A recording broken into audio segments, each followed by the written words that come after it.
कहानी का शीर्षक याओ, शुन और योग्य उत्तराधिकार की कथा। नमस्कार दोस्तों, आज हम एक ऐसी प्राचीन कहानी के बारे में बात करेंगे जो हमें नेतृत्व के असली मायने समझाती है। ये कहानी है चीन के प्राचीन युग की, जब शासन और सत्ता का हस्तांतरण अक्सर संघर्षों और युद्धों से होता था। लेकिन क्या कोई ऐसा भी तरीका हो सकता है जहां सिंहासन बिना किसी रक्तपात के, बिना किसी झगड़े के शांति से एक योग्य व्यक्ति को मिल जाए? यही है आज की कहानी का मूल सवाल। परिचय। याओ और शुन कौन थे? सबसे पहले हम बात करते हैं याओ के बारे में। याओ एक महान सम्राट थे, जिन्हें चीन के सबसे बुद्धिमान और धर्मात्मा राजा माना जाता है। वे अपने राज्य में न्याय और नैतिकता के लिए प्रसिद्ध थे। उनके समय में लोग शांति और समृद्धि की उम्मीद करते थे। लेकिन याओ को अपने उत्तराधिकारी के लिए एक बड़ी चुनौती का सामना करना पड़ा। उनके कई पुत्र थे, लेकिन वे अपने बच्चों को उत्तराधिकारी बनाना नहीं चाहते थे, क्योंकि वे उनमें वो गुण नहीं देखते थे जो एक अच्छे सम्राट में होने चाहिए। शुन याओ के समय का एक सामान्य व्यक्ति था। वो गरीब परिवार से था, लेकिन उसकी सबसे खास बात थी उसका चरित्र, उसकी ईमानदारी, धैर्य और नैतिकता। उसे उसके परिवार से ही बहुत कष्ट सहना पड़ता था, पर वो हर परिस्थिति में अपने कर्तव्य का निर्वहन करता रहा।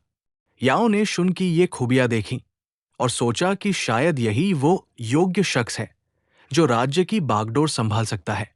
संघर्ष, परिवार या योग्यता? यहां पर कहानी में एक बड़ा संघर्ष उभर कर आता है। याओ का परिवार और उसके पुत्र उसे उत्तराधिकारी बनने की उम्मीद कर रहे थे। वे मानते थे कि सिंहासन परिवार के भीतर ही जाना चाहिए। ये वही पुरानी सोच थी जो आज भी बहुत जगह देखने को मिलती है, कि परिवार का सदस्य ही सबसे बेहतर होता है।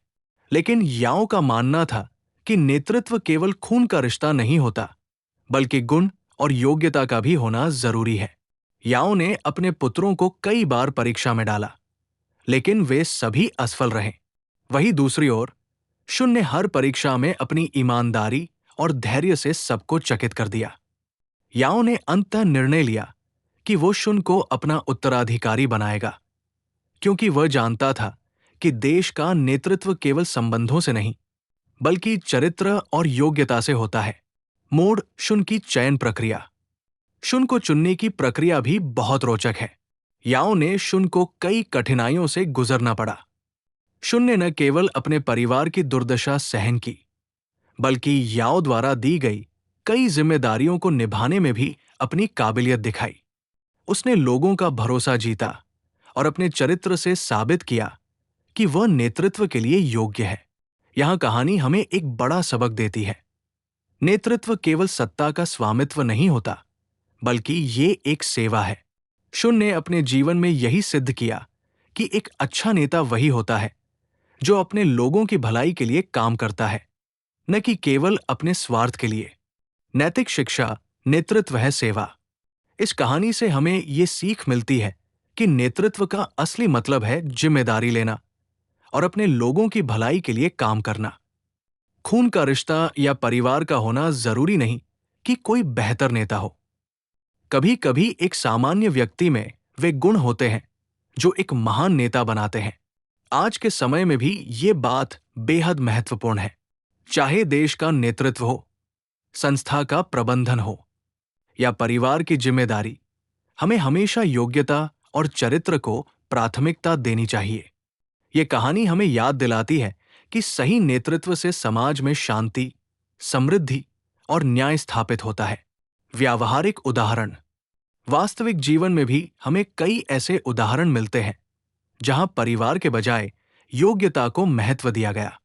जैसे किसी कंपनी में यदि केवल मालिकाना हक से ही प्रबंधन दिया जाए तो वो कंपनी आगे नहीं बढ़ती, लेकिन यदि सही, काबिल और ईमानदार व्यक्ति को मौका दिया जाए तो कंपनी नई ऊंचाइयों पर पहुंचती है।